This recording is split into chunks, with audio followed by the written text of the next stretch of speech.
on PLZ Soccer's YouTube channel. I'm Peter Martin, Alison McConnell, Alan Ruff and Tam McManus are here with me on the show. Delighted to have your company. Don't forget, hit that subscribe button and join the football family here on YouTube. The figures are absolutely fantastic. Your support has been superb. And don't forget, you get all that unique video content, and if you want to download the app, you'll get all the breaking stories at your fingertips. There's lots to discuss European football coming up this week.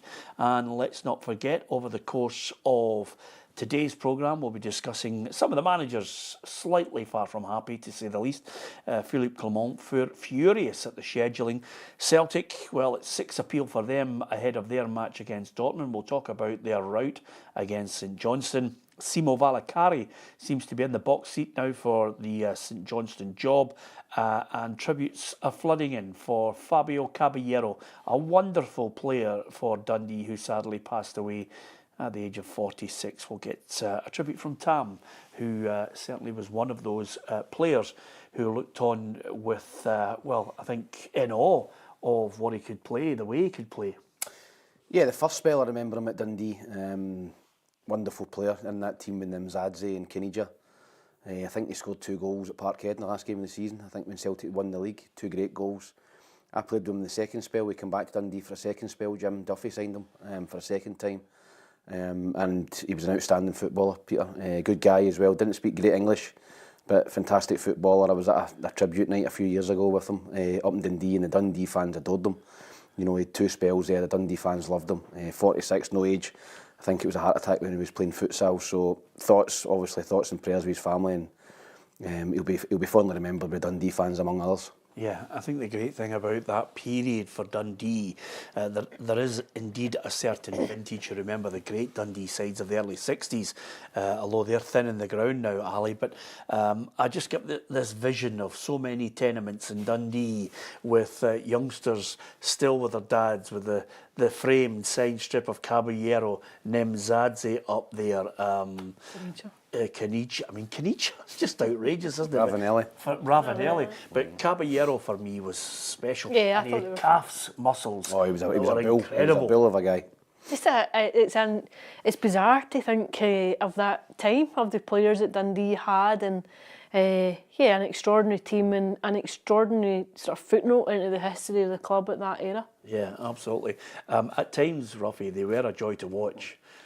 I mean, the quality players, I mean, you see them, the pedigree they had, the clubs they used to play for, okay, they maybe been coming to the end of their careers, but there's still something to offer Scottish football, and I think, obviously, as you've just said there, if you're a Dundee supporter, you enjoyed every minute of it. Yeah, absolutely. If you are watching, some of the football that we're playing, I always think sometimes, Tam, I know it's great to see your team win. Fans love that, but if you've got somebody who can do something that you haven't seen under normal circumstances, that little bit of skill, that audacious goal that nobody else would have tried, you go home talking about it for the full week. Yeah, I think it was a really exciting time for Dundee at that point, early 2000s. I remember Fabian, obviously, Nemzadze, who you mentioned. I remember a game I went up there for Hibs, and it was live on the BBC, and we were 1-0 down, going on 4 or 5 after 20 minutes, and it started snowing. And I remember praying during that game, this game gets cancelled, gets abandoned. And the referee abandoned it. We had to go up in the midweek and we got hammered 3-0. And I can remember Caballero being unplayable and Mzadze playing up there as well. So, no, a really exciting time for a Dundee fan. Obviously, it didn't go to plan with the financial issues at the club, but it's a period where the Dundee fans will remember fondly when they were attracting world-class players like Claudio Caniggia and Ravanelli. Yeah, absolutely. Okay, I think from everybody on the football show, our condolences, thoughts and prayers to everyone connected with Fabian Caballero, sadly passed away. Scottish Premiership over the weekend, some interesting games, none more so than at Ibrox, because we have basically an unhappy manager in Philippe Clement. This is what he had to say about the award of a penalty for Hibs, despite the fact his team had won 1-0. So the ball comes and John wants to block the ball, so he puts his leg up. Maybe I better stand up. I'm not as mobile as him. But he put his leg up. You cannot put your leg up with your arms like that. That's impossible. So he puts his leg up, so he needs to find balance. So his arms are like that when he puts his leg up. and then he sees the other one has contact or going to get contact, and he's too late. And his natural reflex is to make himself smaller, to put his arm in front of him. And from 1 meter, the ball, not the arm there above his head, but in front of his body, the ball hits him and his arm goes then up like that. I want to ask them what a player can do different in that situation. It's impossible. It's biology. It's biodynamics. Does he have a point? No. Penalty. You can dance about all he wants, you know. The rules of the game, the way it is just now, if your hand's in an unnatural position, it's a penalty, and it's a penalty. I think he's just trying to diffuse. I don't think Rangers played particularly well. They got away with it at the end. I thought Hibs had a couple of chances, so I think he's just trying to diffuse the situation. They won the game, fair enough. But I think he's just trying to take it away from the whole 90 minutes. Yeah, most of the Rangers fans I've been speaking to, and quite a few of them are, pay a lot of money to go and see Rangers. Certainly some of them I was speaking to yesterday weren't that enamoured with the way they're playing. So they're not really kicking in full cylinders. But if you are looking at a way to win a game, Tom Lawrence's goal is an absolute peach. A fantastic goal, but I think when it came, you would maybe just expect Rangers to go on and take a very firm grip of the match, go on and run out comfortable winners. And I think we've spoken about how unconvincing Hibs have been at points this season. Rangers back in at Ibrox, like lots of fanfare about being back in and playing in front of their own support after all the hullabaloo over Hampden.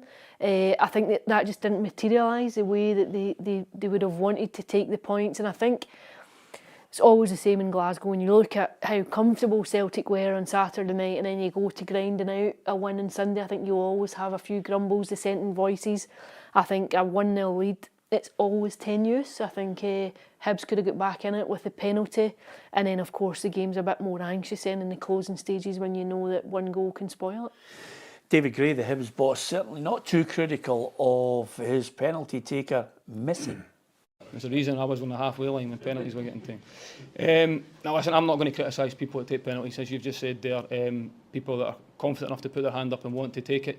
You want your centre forward to be confident enough to go and take a penalty.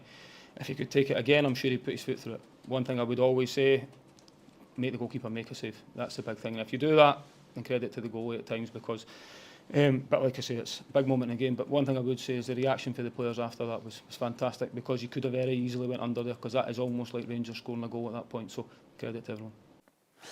Interesting take on it. For me, I thought it was a great save, but I don't know why the player suddenly, he checks his run to see which way the keeper's going and then plays it that way. I think it was a great save, Peter. I thought it was a dreadful penalty. I thought the stutter run up to it was... I've tried that myself, Peter, in training, just messing about. You can't generate any pace.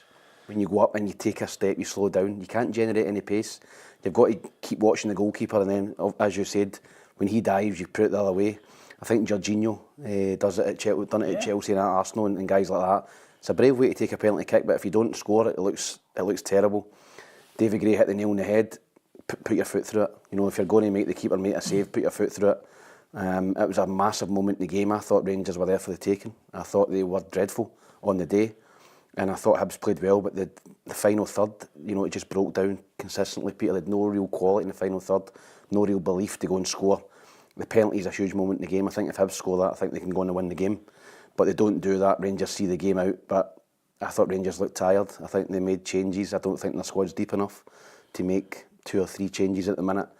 And it's a real opportunity missed from Hibs. I think it was a decent performance, a good performance from Hibs. I think middle of the park, Triantis and Kwon were superb. I think in the back they were untroubled, but in the final third, they were poor and creative chances didn't take them, and that was the difference in the game.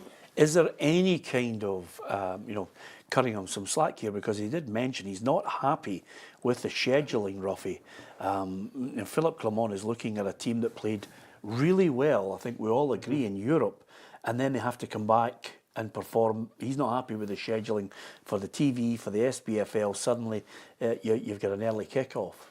Yeah, but I think these things are decided at the beginning of the season. I think TV determine what time the kick-offs are going to be. I have to say, I think Celtic use it as an excuse as well if it's not going well for them. I think both of them have got enough players to rotate. I just don't think they're confident enough in some games to rotate a lot of players. You see in the continent, sometimes there's teams coming here and on the Saturday they just drop 9 players, you know, because they know what's coming ahead and they just deal with it. So I can get a wee bit, you know, the 12 o'clock kickoff. But at the end of the day, you know, I mean, they're flying first class. You know, it's a 2-hour flight. You're getting home at 2 in the morning. Just go to your bed and have a sleep and train the next day.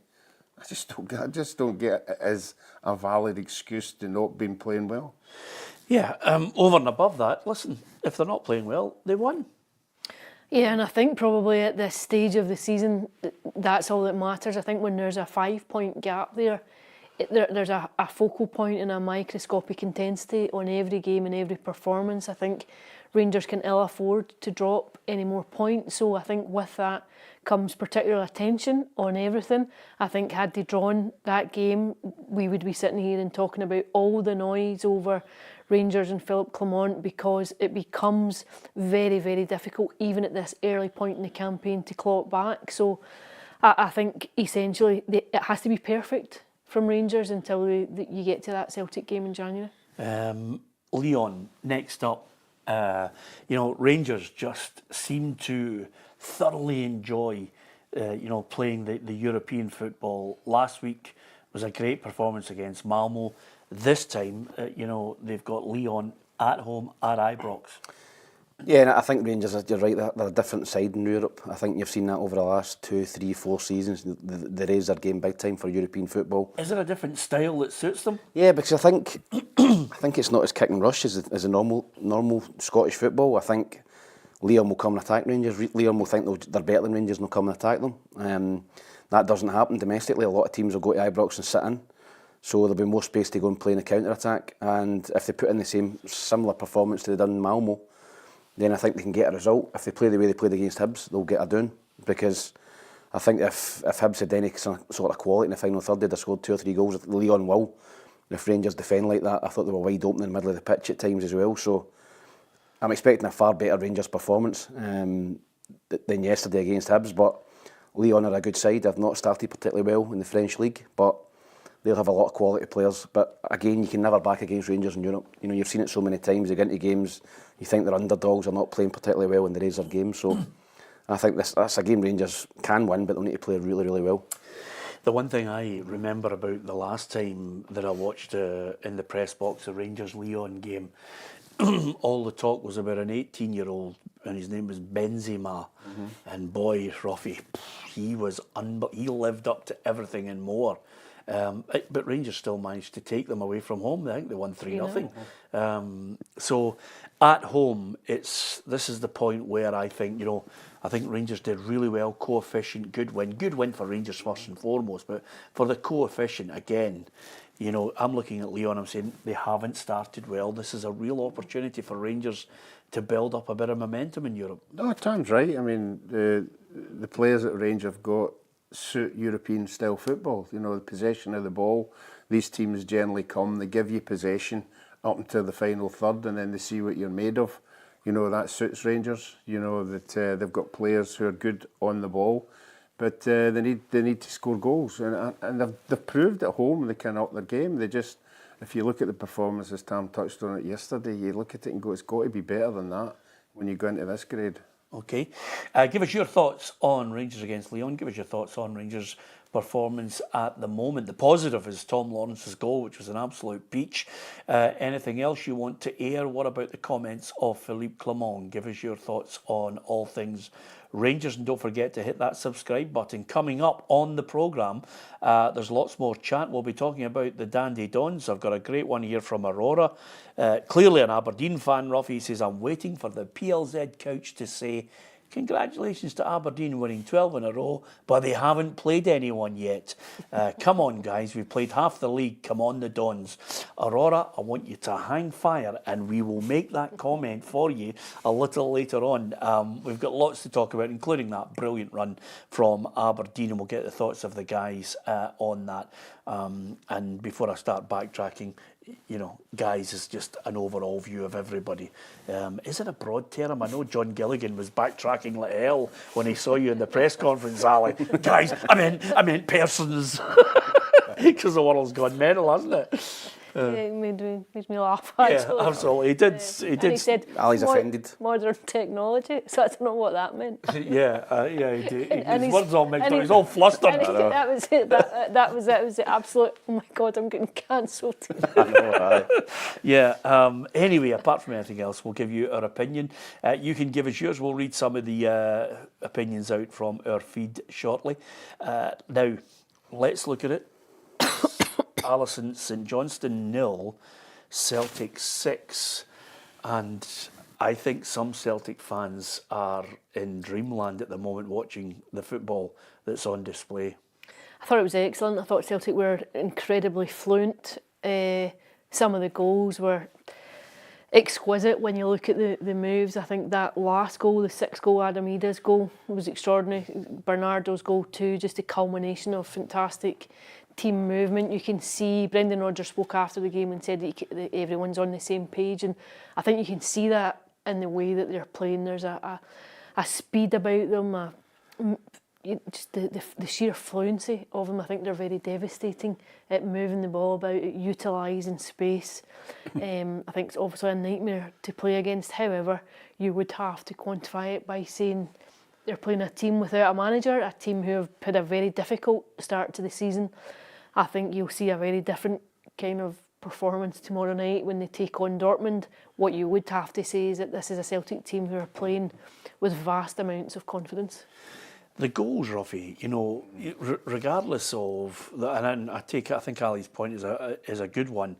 St Johnstone are poor, but some of the goals that Celtic scored, I mean, the 6th one was straight out of a Barcelona promo video, wasn't it? Yeah, it certainly was. The 6th goal was absolutely tremendous, and fortunately it wasn't called offside. You know, it'd have been a killer. But apart from that, and Alison's right, you know, every player that's coming in now is proving their worth. You know, if they're on the bench, if they're starting or whatever, you know, they're all coming on and turning it on. So it means it puts pressure on some of the other players. You know, you've got to perform every time you get a chance. And they're all doing that, everyone to a man. You know, they're not letting the team down. 11 passes from the back till eventually it's at Bernardo's foot and then it's in the back of the net. Yeah, I thought Celtic were outstanding. I thought it was, from start to finish, totally dominant. I know St Johnstone are not playing particularly well at the minute, but you know, Celtic could have scored 7, 8, 9, 10. You know, they had gears to go up as well for me. So I think when you look at the competition for places as well, Hatate out the team, does he stick him back in against Dortmund? Does he stay with Bernardo, who I thought was outstanding, scored a great goal? You know, they've got Adam Ida's coming on and scoring goals, you've got Kyogo scoring goals. There's serious competition, Peter, and I've said it so many times, when you've got that type of competition, the levels go through the roof, because you know you've got to get in, once you're in the team, you've got to play well. If you're a striker, you've got to score, because you look over at the bench and you're thinking, if I've not got a goal here, I'm coming off.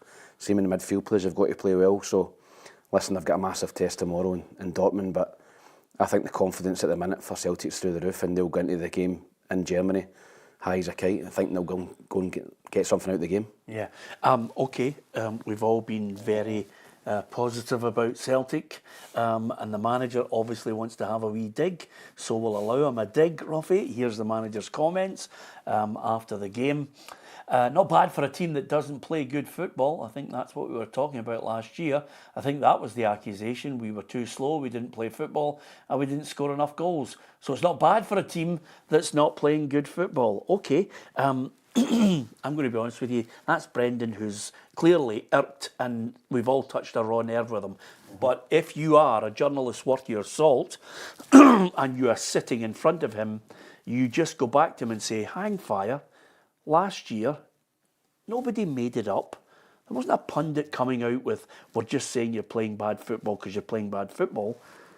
The Celtic fans weren't happy with the football they were watching. It's not just pundits or people writing for newspapers. You know, the truth was, last year, you're not playing good football, you're getting wins. The rest of the league is absolutely crap, and you won the league.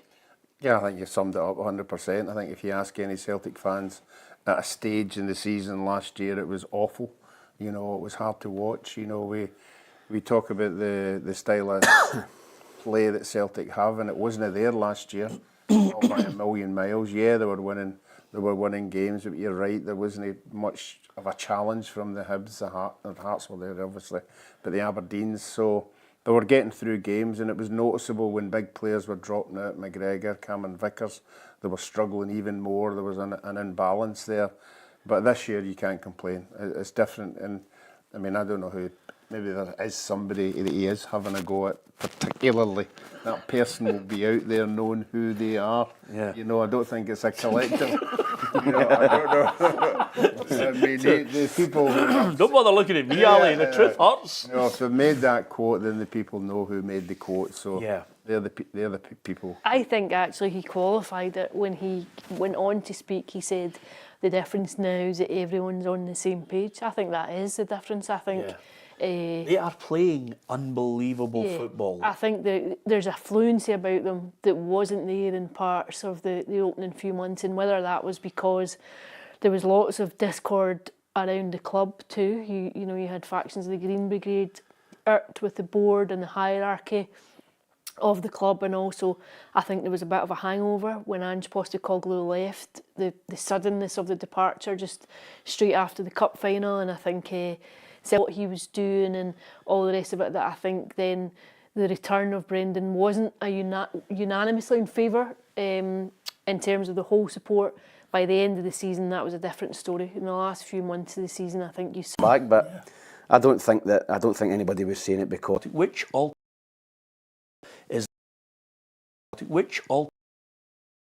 is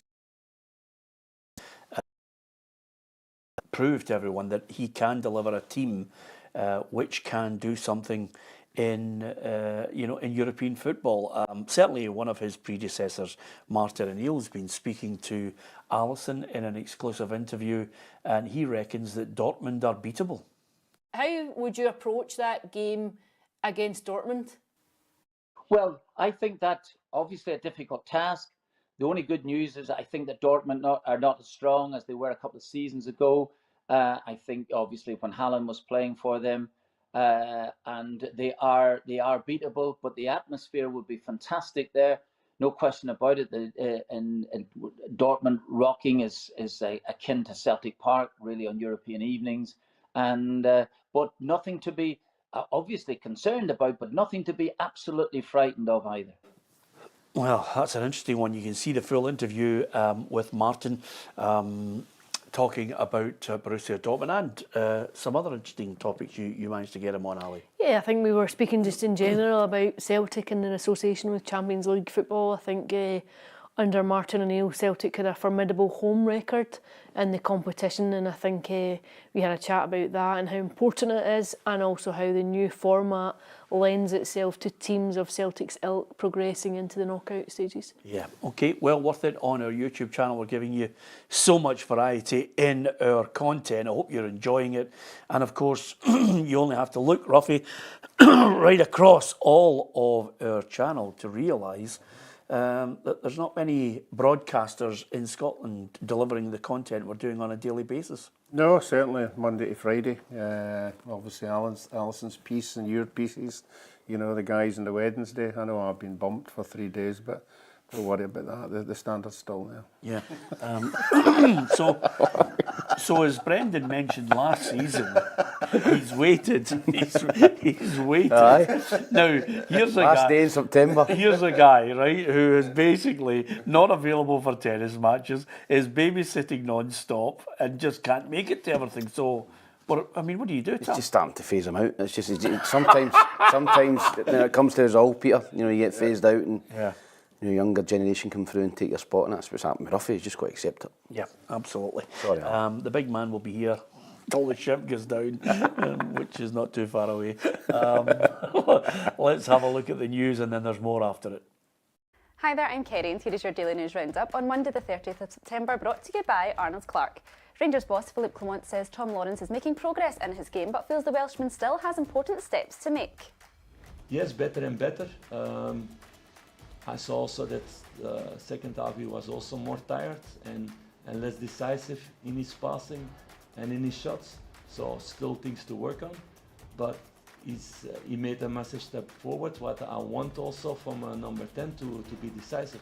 Aberdeen defender Nicky Devlin has praised his teammate Kevin Nisbet after the striker scored his third goal of the season at Dens Park on Saturday.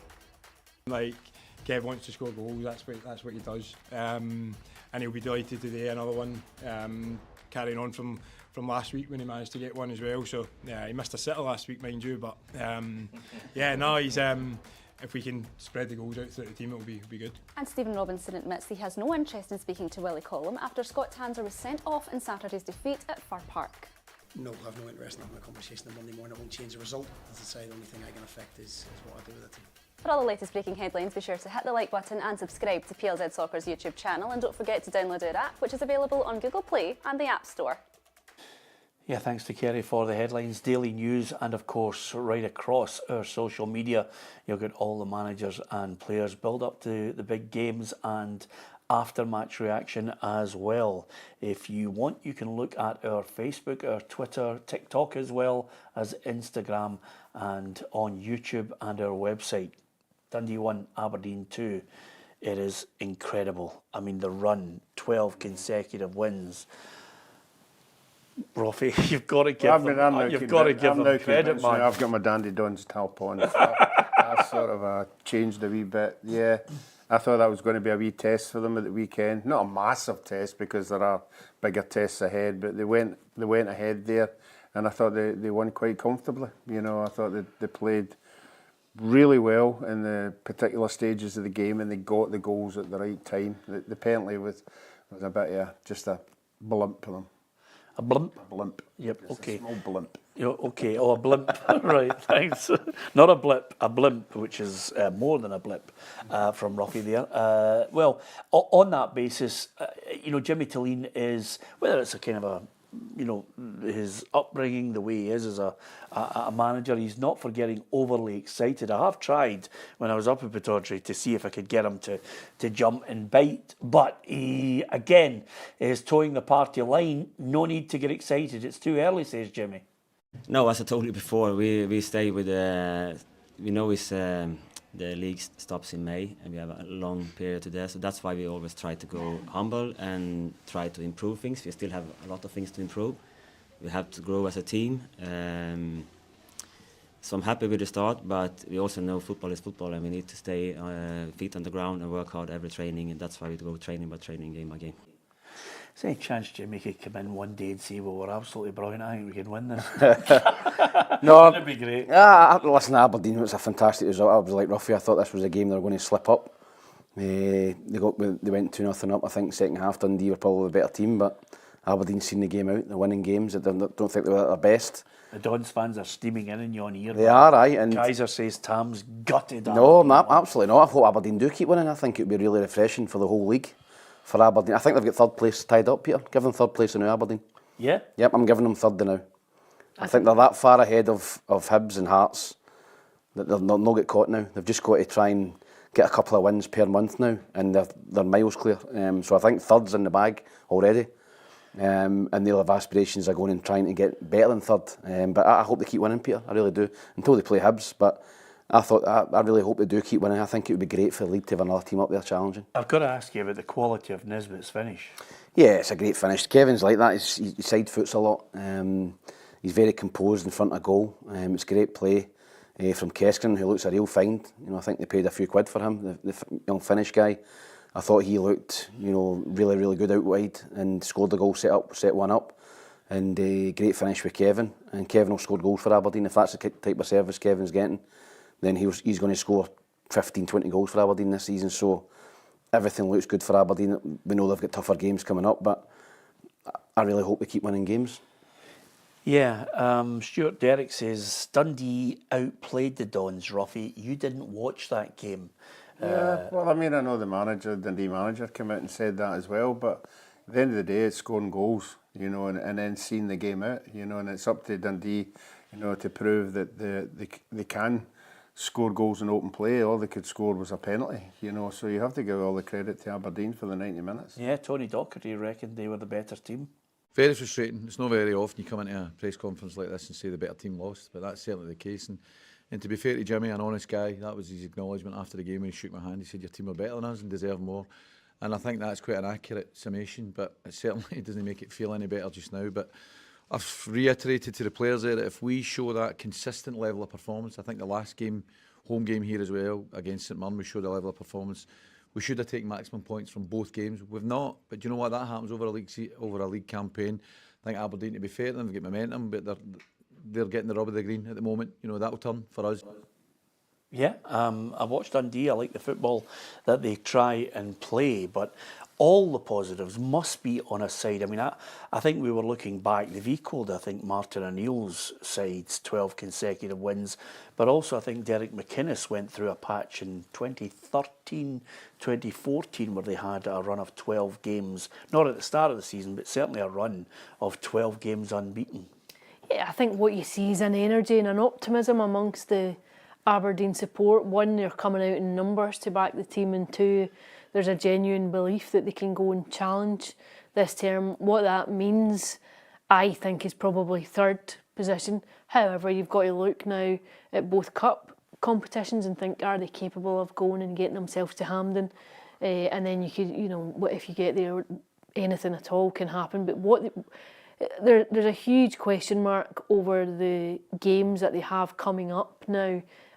With October particularly daunting in terms of who they're going to face. But what you would have to say is... You've jumped in, We didn't want to say that, they're waiting on you. You've seen them not played anybody yet? What you would have to say is... Is that what you've said, Ali? No. What I'm going to say is... Kaiser, just please fist through the laptop. For the first time I've heard that. Hold on a minute till we see if there's a noise when you're reversing, will you? Go on, you go. What you'd have to say is that they've done everything asked of them so far. They can't do anything more other than go out and win the games that they've got. You can make an argument that they should be winning the games that they've had, although I thought they might have dropped points. I thought it might have been a draw at the weekend. So you have to applaud the start that Jimmy Tilleen has had. And I think you've got to admire the optimism now that the Aberdeen support are enjoying. Ruffy, I have to say, I watched Hearts at the weekend. I was at Tynecastle. Aberdeen will go 13 games undefeated. Their next game up is against Hearts. Hearts are murder. They didn't even deserve a point. Aberdeen will trounce them. Pittodrie or Tynecastle? It's at Pittodrie. And Hearts will be away. Hearts will get European football on Thursday night. Yeah. Honestly, I mean, they were just terrible. I was sitting in the stand thinking, how far has this side dropped? They are murder. Mm-hmm. The fans were going absolutely mental. And the funny thing about it was the fans, you know, if you watch some of the modern day football now, you know, this whole let's play the ball back, let's play it across the back line. They were having none of that, Ruffy. They were going tonto. They were just saying, get the ball up the park, let's see some creativity. Hearts were slow, predictable, there was no creativity. I didn't see anything. I mean, the fact that they managed to get an equaliser was, you know, they just didn't deserve it. Well, it's a complete lack of confidence right through the team. There's nobody in the team. There's no leader in the team just now grabbing the game by the scruff of the neck and pulling everybody along with them. That's not happening. Obviously, Lawrence got a goal, but he's not been getting as many as what he was getting last year. I just think the feedback for the fans now with the euphoria last year of being third and in Europe and everything, playing great football, has gone now, and their lack of confidence is feeding onto the park, and the players are just going into a shell. Unfortunately, that happens if you've not got a lot of characters in your team, and that seems to be the case. And the only way they can get out of it is by winning games. Yeah, I don't see anything from them. Now, I would say to you, one of my mates who sits in the big corporate boxes, he just sent me a text and he said, "We are in trouble, mate." And he is one of the most ardent Hearts fans that I know. And he just looked and he just shook his head. As I looked back from the press box, he was like so many other Hearts fans. There is nothing to see that fills you with confidence. Yeah, it's incredible. I spoke to a Hearts fan after the game as well, and they said they were very fortunate to get a point at the end as well. So it's incredible because you thought the summer window that they had, you know, they'd done a lot of business early doors. You know, they signed probably the pick of other teams. You know, Jan Danda we thought would be a good signing for them. You know, Blair Spittle, guys like that, and they've just not performed at all. And Lawrence Shanklin obviously gets off the mark. Again, I think he was taking a bit of stick as well from the supporters. So I totally agree with you. I think Aberdeen, again, they're getting them at a great time. They're away to, I think they're in Azerbaijan. They're playing Minsk, but I think it's behind closed doors in Azerbaijan. So they've got a long travel to there. And then they've got to come back and then go up to Aberdeen. So Aberdeen, again, be licking their lips, thinking they've got Hearts at the right time. Again, the boy Hale scores a great goal. Cuts inside and hits it in with serious pace. So again, a fantastic goal. I mean, we've tipped Ross County and St Johnstone. I know, but you just have to move on now. Some of them are just so crap, Ruffy. There's no point in actually. I'm trying to wangle ways in. I know that. I know. But nobody. Do you know what? There's a generation who watch this programme because it's on YouTube that are young, Ali, and they're looking and thinking, what is Tam on? I mean, he just talks the biggest load of. If he keeps scoring goals, that boy, I'm loving life. I'm just going to wangle it in every time. Absolutely, but by the way, I mean, it was a great goal that he scored, but right at the death, Ali, and it's a journalist's nightmare, isn't it? I'm sitting there thinking, I've nailed this match report, and then Lawrence pops up. You know, I think it came off every bone in his body to get the equaliser. I have to say, until they get the manager in, until they get a clear vision again, I can't believe they've come off the tracks. And remember, I've spoken to people at the start of the season at Hearts, and they were optimistic. They were really looking forward to a good season. They were looking forward to, hopefully, at the time I was speaking to a number of people connected with Hearts, they were looking hopefully to Europa League and money, really good money coming in, which would take them onto another level. But that has just completely disappeared. I'm not saying they're in relegation trouble, but they're certainly in a situation where they're fast moving towards having no hope of getting in the top six unless they get back on track. I can see 2 defeats coming their way in the next week. Yeah, I think it's the antithesis of the Aberdeen story, isn't it? Like, so where you have seen Aberdeen grow in confidence and belief and optimism with every passing week, the reverse has been true for Hearts. I think there's a palpable lack of confidence within the squad. I think you can sense it. I think there's an inhibition with players being on the ball, or maybe a lack of bravery on the ball too, which just comes when you're not winning games and you sense the crowd on top of you. I think it was important to take the point.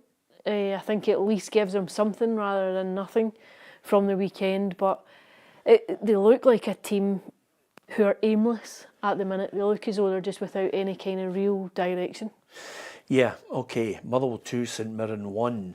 I think we did quite a good weekend for predictions. You were hopeless because obviously you thought that the Dundee Dons would fall foul of Dundee, but Motherwell against St Mirren, I think, it was tight. St Mirren took the lead, Motherwell obviously coming back into it. What did you make of it, Ruffy? Yeah, I think Motherwell were fortunate with the first penalty. I thought it actually hit Lennon Miller's arm before the shot that he put in. I think the penalty, all right, they're all grappling in the box, and the referee decided, I never saw it, but he certainly saw it, and they looked at it again. So the sending offs, I think the Tanzer one was a joke. The other one was obviously a cracking save by what's his name, Casey, was the boy that gets sent off? Dan Casey. Yeah, I thought it was a good save. I thought he should have got maybe just a yellow for that. Ali? Yeah, I thought, I think I predicted a draw for this one. I think St Mirren too haven't been on a particularly good run, like when coming in off the back of European football at the start of the season and just toiling for a wee bit of fluency, and especially when you compare it with where they've been across recent seasons and finishing in the top 6. I thought there was a bit of luck about the first penalty too, although you would have to say I think Lennon Miller has started the season incredibly well. I think I think he missed maybe 2 or 3 months last season with the knee injury, his first season of coming into senior football, but I think Motherwell do well to hang on to him beyond this term. Yep, good win for Motherwell. For St Mirren, I know that Stephen Robinson not too happy overall with. I don't know about you, but I mean the second challenge for the sending off. I'm not having it. Nah, I don't think it was a red card, Peter. I think Stephen Robinson will be upset with that. I think he'll be upset with Mark O'Hara missing the penalty as well, again a key moment in the game, when they just went down to 10 men as well. So no, I think it's a game that could have went either way, to be honest. We always thought it was going to be a tight game. But Motherwell just starting to string a few results together. Lennon Miller's obviously at the heart of that, and I agree with Ali. You know, I think he's one of the best young players that I've seen in a while. I think he's superb. And again, 18-year-old, I think Motherwell are going to get, what was a record fee for Turnbull? Was that 3 million or something from Celtic? I think they might get more than that for Lennon Miller. Well, if he's good, so is the boy David Watson.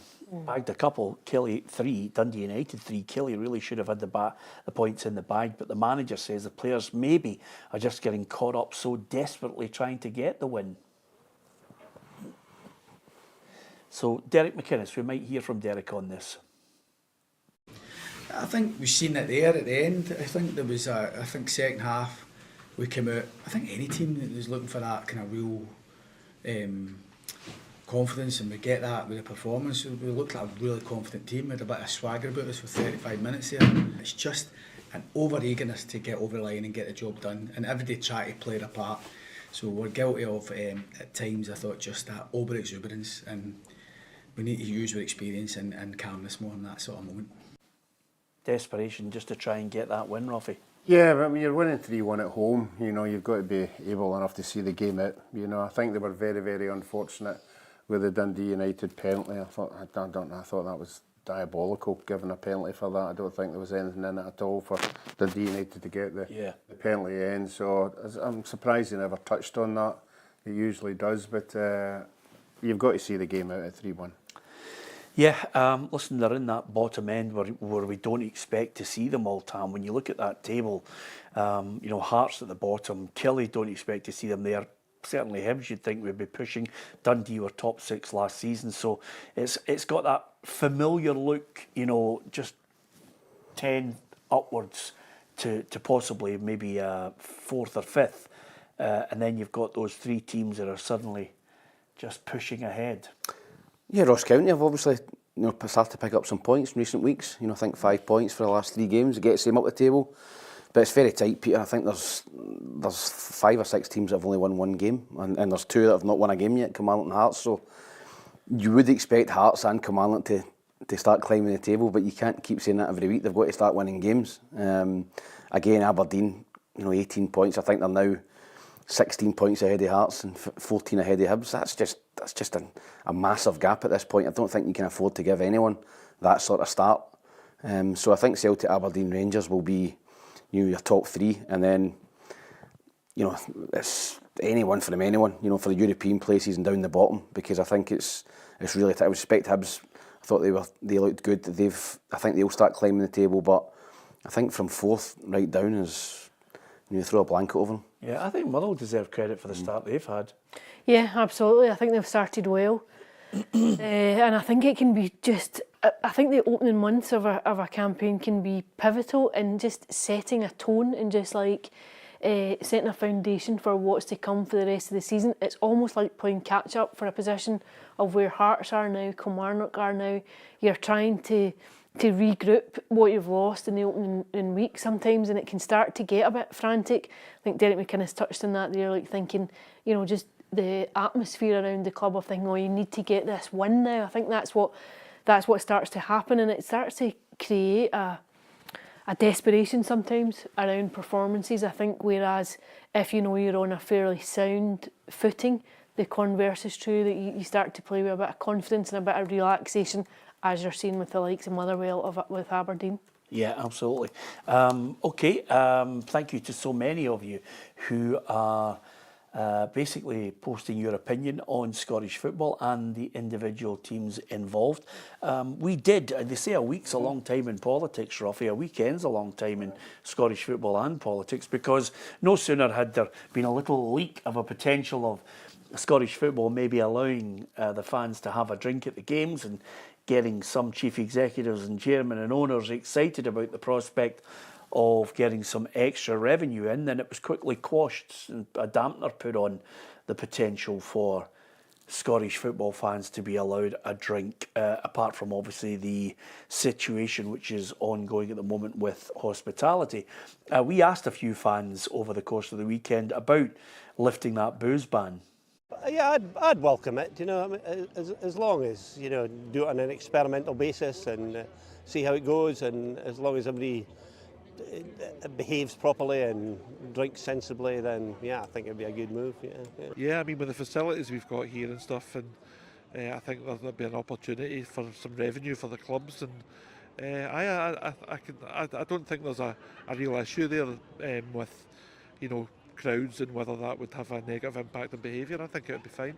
I'm of a certain age, I remember it, and I remember when it was banned. I think it would be good financially for some of the clubs. You know, I think we're the only country left internationally that's no drinks allowed. You know, go to England and it works, and they've got bigger troubles, crowd troubles than we ever had. So yeah, as a revenue stream, don't see an issue with it. Yeah, I don't agree with the alcohol side of the paper, because they've got enough today controlling some of the young fans nowadays. Everybody getting full at the games. I know it'll generate money out of that, but enough's enough. Just leave it after that kind of thing, yeah. I think it's about time.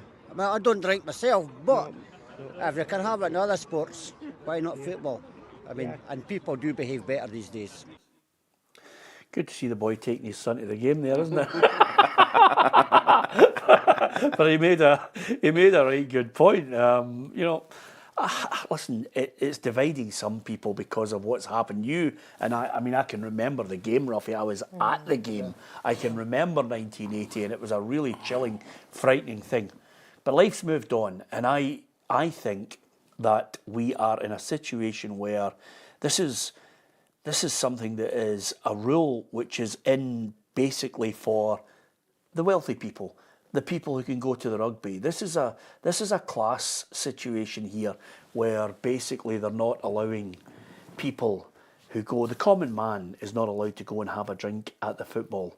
Everybody operates under the same laws. You can't have one for one and one for another. Everybody operates under the same laws. If you go to a game, you can have a drink. If you misbehave, you'll be arrested. It should be the same at all the sports. Tam and I went down and watched Liverpool. We had a couple of glasses of wine. Obviously, I had to carry Tam home, but nevertheless, we had a right good time. Liverpool fans weren't storming the pitch. You know, I think it's a disgrace. Yeah, and you know, it shouldn't be a small minority that ruins it for the vast majority. Obviously, 1980, I wasn't even born, so I can't recall the incident you're talking about. But obviously, I've seen the clips, and it's been banned since then, the drinking at the games. But yeah, you're right. It's allowed at other sports. It's allowed, you know, down in England. Why should people not be trusted? At least give it a try. And then if it's, you know, if people are misbehaving, then you go, right, that's it, done. But you know, go and put a wee bit of trust in people. If people are misbehaving and then that's it, done, I don't even agree with that. Ali, we're in the 21st century. If the horses come in the park again. If you misbehave and you can't handle drink and you think it's a good idea to cause mayhem, you're under arrest. You go to jail. If I go to the rugby and have a bevy and decide to cause mayhem, I'm going to be arrested.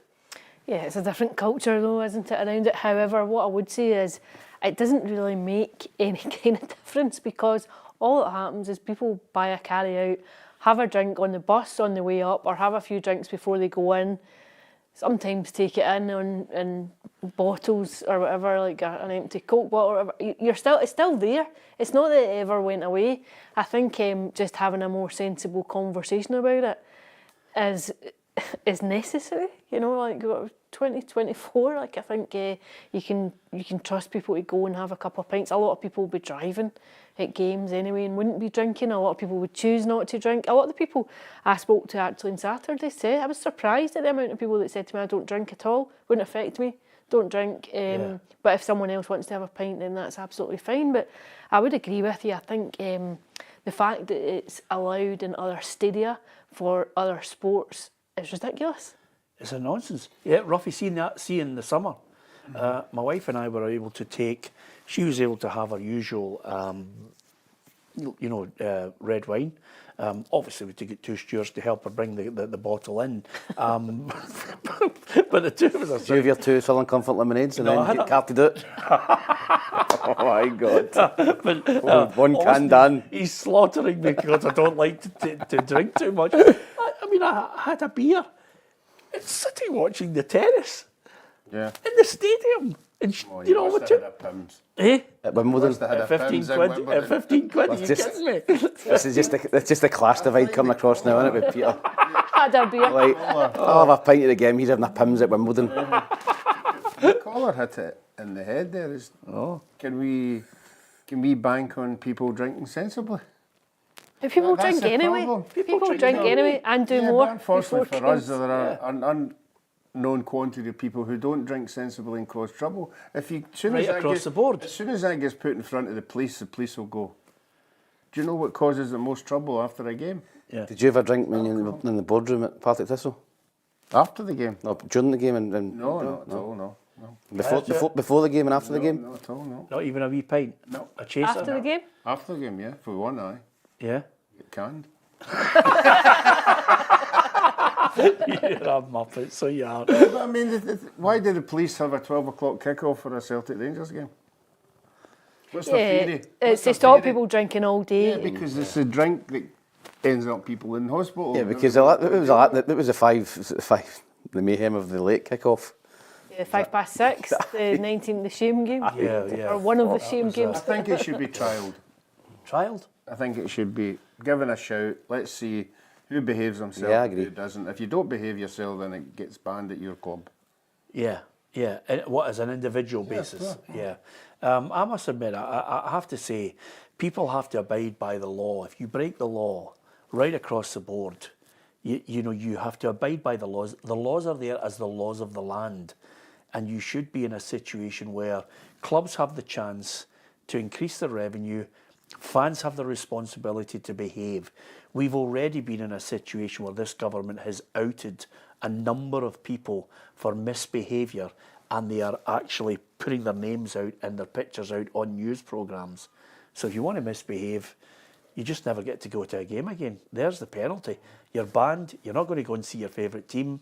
You could potentially lose your job. The implications now are far greater. And I also think society has changed. There is an element, I can't quantify it, but I think there is an element, Ali, who are still there, who can't control their drink. And I absolutely 100% get the concerns of the police on certain situations. But if a rugby fan can't handle his drink and he causes mayhem, he's arrested. Yeah, I would agree with you. I also think too that it does go on. It's still, even if you have a 12 o'clock kick-off, you'll have people drinking on the way to the game. It doesn't magically go away. It just means that you don't access alcohol while you're in the confines of the stadium. And I think in terms of big games like Celtic Rangers games, and you have the early kick-off to try and minimise that, there's still issues in the evening. At night time, you've still got people out drinking. But I think you've got to trust people. I think you've got to try and educate people, trust people to try and drink sensibly. I think the culture around drink has changed too. I'm not saying that it's that people don't go out and have a relationship with alcohol or maybe drink to excess, but I think you'd be surprised at the amount of younger people that don't drink at all. Yeah, absolutely. Listen, lots of people have got their thoughts on it, and thank you to so many of you for your thoughts on this. If I was a Man United fan, I'd be happy that you can drink at Old Trafford. Pint of absinthe. certainly when you want to watch what they're sitting on at the moment. They're murder. No, I can't believe he's still on the job. I mean, not even the sending off obviously affects the game, but even before that, Spurs were absolutely destroying them. I mean, that could have been 7 or 8-0 yesterday. I mean, Spurs battered them, and you look at they've no real style of play, Man United. They just signed players. They signed the striker, the guy Zerkee, who looked poor, for 40 million. The other guy, come on, Højlund, for 60 or 70. They just buy players and just throw them in and just expect something to happen. Spurs have got a way of playing. I've always said this, I love Ange Postecoglou. I love the way they play football, Peter. They're all out attack. They're going to take a few heavy downs when they come up against real quality. But when they play like that, when they're free flowing, they're brilliant to watch. And yeah, I'm surprised Ten Hag's still in the job. I really am. I think he's been a disaster for Man United. Yeah, here's his take and Ange Postecoglou's take on that game that Spurs won 3-0.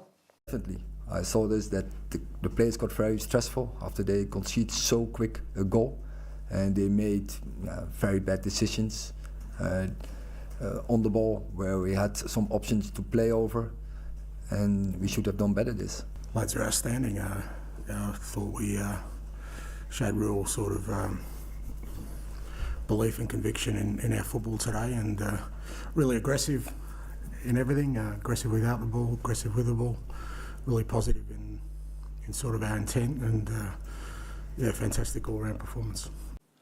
Yeah, Spurs were magnificent, Ruffy. They were, you know, and to the end of the game, he threw on a 17-year-old and an 18-year-old. He's not frightened to give youngsters a chance. Yeah, I just thought Man United were just a team of big names and not playing as a team, just individuals. They just don't. I don't think most of them know what it's like to pull on a Man United jersey, whereas the past, the players that have pulled it on would know exactly what it feels like. I just don't think they get it. Yeah, I'll tell you another thing, Ali. I don't know if you think this is radical or not. I'm going to offer it to you. You can give me your opinion, and the boys can give us opinion. I think Ten Hag is not the man for Manchester United. I think Jim Radcliffe and the board will need to look to someone else shortly. But what I would also do, we're talking about laws of the land. I think the police should be given extra powers to go in and lift any fans who wait at the end to be on Sky Sports telly suffering. I'm watching a guy who's a grown man. He's about 45, Ali. This is him in the stand, right? He's got his head in his hands and he's going like this, you know, as if his world's collapsing because Man United have been pumped. And if I think two officers should just come in and just say to him, look, with the laws of the land, get a grip of yourself. Could do a citizen's you've got arrest kids. here. It's a game of football. You're embarrassing yourself. Get up and get out and stop greeting. It's a game of football and your team wins. I mean, have a word with us. I think there's professional fans who sit and think, I'll get on the telly. I'll get on the telly. I'll get on the telly. I'll get on social media. You're right, Peter. They'll just go up the road, man. Just go up the road. You get hammered. Honestly, just get him. There's a guy. I thought you were going to say the police were going to go up and go, there's a beer. Honestly, Ruffy, I'm looking It's a tough time to be a Man United fan now, right enough. for God's sake, You obviously years are older than me, but I grew up with Alex Ferguson's team. You know, that team that won the treble and the dominant team in English football. And to see them the way they are now, I just can't believe it. And they're probably one of the biggest clubs in the world as well. So it's just. You do wonder, he was at, Sir Alex was at the game yesterday and you think, He must be thinking, what am I watching here? But by the way, not only that, he would go through the players. He would not suffer some of the big names.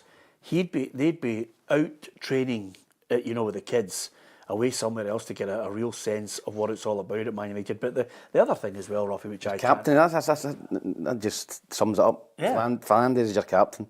Exactly. Never a captain ever. And just not only that, but see when you cowardly tackle yesterday and all. See if you're at a game, Tam, Ruffy, who leaves early? I mean, see if you're watching. I don't know. I don't even know as a fan if you're watching your team getting pumped. I'd still stay. You're watching a game of football. I've been at Parkhead playing, and I'd wished I could have left early. Yeah, that was Dixie Deans at his best. Anyway, I mean, apart from it, honestly, sitting in the stand on your own, you know, at 40 odds, you know, crying because your team wins, really. Anyway, apart from that, great to have your opinions on our live feed on YouTube. Don't forget, hit the subscribe button. We really do appreciate your support. We've got competitions coming up. We're giving away an Aberdeen strip this week, Ruffy. I've decided.